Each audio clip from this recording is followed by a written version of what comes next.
खुलुमबाय गिबियावनो गासैबो खौरांगिरि बिथांमोनखौ मदिबारि दखरा दुलाराय बर' फरायसा आफादनि जानानै बरायग्रोबाय। जोंनि गेजेराव दङ मदिबारि दखरा दुलाराय फरायसा आफादनि मानगोनां आफादगिरि बिथां मनजित बर' आरो बाहागो लाबावदों मदिबारि दखरानिनो लोगोसे सोलोंथाइ नेहाथारि बिथां अभिजित बर'। मदिबारि दखरा दुलाराय बर' फरायसा आफादा थांनाय 14 जुन सनिबारै मदिबारि दखरानि सिङाव थानाय सामाबारि गामियाव सामाबारि रैसुमै क्लाबनि गेलेग्रा फोथाराव जालांनाय जा मोनसे बिजेपि राजखान्थि दोलोनि जयनिं प्रग्राम, बे जयनिं प्रग्रामखौ मावफुंनायाव जोंहा मोननैसो बाथ्राया गोनो गोथो जानानै दङ। जाय रायजो राजा बिथांमोनजों दखरानि बिबानगिरि बिथांमोनजों माखासे कनफ्लिक्ट खोथाफोरा ओंखारबाय थादों। बेनि गेजेराव जोंहा बुंनांगौ दङ जा थांनाय जि राजखान्थि दोलोनि जा जयनिं प्रग्राम बिजेपि हान्जानि बे हाबाफारियाव बिथांमोननि जा सामाबारि रैसुमै क्लाबनि गेलेग्रा फोथाराव खुंफुंनाय बे हाबाफारियाव बिथांमोना सामाबारि गामिनि रायजो राजा बिथांमोनखौ मोनसे नंखाय मेसेज होनानै बिथांमोनखौ बे हाबाफारियाव बाहागो लाहोदों। दा बेनो जाबाय बिथांमोना बिथांमोननि जा गोदानै लुफुंबाय थानाय थानसालि बाथौ थानसालि बेवहाय मोनसे एमाउन्ट बिथां जोंनि EM दिगन्त बरुवा बिथाङा मोनसे एमाउन्टखौ जि होगोन होननानै फोसावदोंमोन।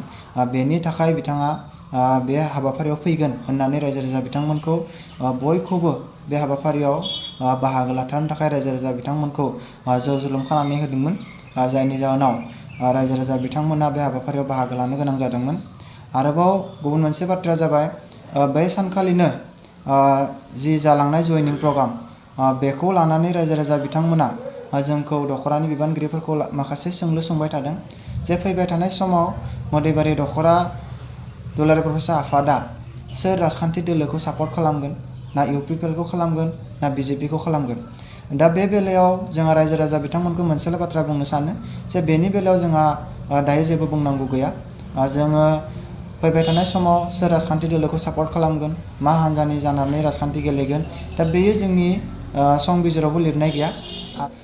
जोंनि जा एबसुनिफ्राय बारग'लांनाय लोगोसे उदालगुरि जिल्ला एबसुनिफ्राय लोगो सोलोंथाइ नेहाथारि महरै खामानि मावबोनाय बिथां जोहोलाव बर'आ राजखान्थि दोलोआव BJP हान्जायाव जयेन जाबाय। बेखौ लानानै रायजो राजा बिथांमोना गोबां जोंखौ माखासे बाथ्राखौ गोनो गोथो खालामगासिनो दङ जे बिथाङा सासे एबसुनि बिबानगिरिया दिनै माब्रै हथात माने राजखान्थि दोलोआव जुगदान होखो बा बेवहाय बिथांनि सिंनि प्लान बा पलिसिया मा। दा बेनि बेलायाव जों बेखौनो रोखा बुंनो सानो जा बिथां जोहोलाव बर'खौ मदिबारि दखरा दुलाराय बर' फरायसा आफादा थांनाय 50थि उदालगुरि जिल्ला दुलाराय बर' फरायसा आफादनि जा बोसोरारि जथुमा नोलोबारि दखरानि सिङाव जालांनाय बे हाबाफारियाव जोङो दखरानि गासैबो रायजो राजा बिथांमोनखौ लानानै आफादगिरि नेहाथारि बिथांमोनखौ लानानै मोनसे थांखि लादों जे फैबाय थानाय समाव बिथां जोहोलाव बर'खौ जोंनि दखरानि बिबान बोथोराव लाखिनाय जायाथों। मानो होनोब्ला बिथाङा बे बिथांनि बिबान बोथोराव जिखिनि माखासे इलिगेल हाबाफोरखौ मावबाय दा बेखौ लानानै गोबां रायजो राजा बिथांमोना जोंनि दखरानि सायाव खुद्रिनाय दङ। आरो मोनसे फरायसा आफादा माबोरै बेबायदि माखासे खामानिखौ मावनो हायो दा बेनि सायाव रायजो राजा बिथांमोना गोबां सोंलु सोंदों जोंखौ। हयथ' बेबायदि सोंलुनि जोंहा गोबां बिदिन्थिफोर दङ, आं बेफोरखौ मोननैसो होनो सानदों। गिबियावनो जोंनि मदिबारि दखरानिनो जि मावखुलियाव मोनसे आर्ट फिलिं प्राय 3,68,000 एमाउन्टनि मोनसे आर्ट फिलिं जोंनि दखरायाव मावदोंमोन। बे हाबाफारियाव बिथाङा प्राय 40निफ्राय 55सो माने हा टेलार गारनानै बिथाङा बे खामानिखौ बेयावनो फोजोबनानै दोनदोंमोन आरो बेनि खुनु मोनसे हिसाब जोंनि दखरायाव गैया। आरो दखरानि बिबान बोथोराव रावबो बिबानगिरि बिथांमोना बेनि हिसाबखौ मोननो हायाखै। आरो जेब्ला बे हिसाबनि थाखाय बिथांखौ गोबाव सम जोङो फोरमायदोंमोन अब्ला बिथाङा मोनसे बाथ्राखौ फोरमायनो होदोंमोन जाय बिथांखौ सापर्ट होनानै खामानि मावो बिथाङाखौ फोरमायदोंमोन जे बिनि जेबो फैसा गैला, बेनि हिसाबा जोब्बाय। दा बेबायदि मोनसे बाथ्राखौ बिथाङा फोरमायदोंमोन। दा बेनि उनाव आरोबाव मोनसे जा जोंनि 4थि मुंख्लं जोलुर बादायलायनाय जा बड'लेण्ड मार्टियार्स बिथांमोनखौ लानानै जोंनि मदिबारि दखरायाव गासै 5 मुंख्लं बिथांमोन दङ। दा बिथांमोनखौ लानानै मोनसे जि फुटबल टुर्नामेन्ट थांनाय 2023 मायथाइयाव बिथाङा बे गेलेनाय बादायलायनायखौ गाव कनभेनर जानानै मावफुंदोंमोन। दा बेवहाय बिथाङा जि खेलाखौ फोजोबनायनि उनाव जि मोनसे कनभेनरनि जा मोनसे रांखावरियारि हिसाब बा गेलेनायनि बिथिङाव जि मोनसे खरसानि हिसाब बेखौ दिनैसिम दखरा आफादनो बिथाङा होआखै आरो गोबाव सम खावलायनायनि उनावबो बिथाङा बेनि हिसाबखौ रायजो राजा बिथांमोननो बा दखरानो होआखै। दा बेवहायबो रायजो राजा बिथांमोना गोबां खुद्रिसारनाय फोरमायदों।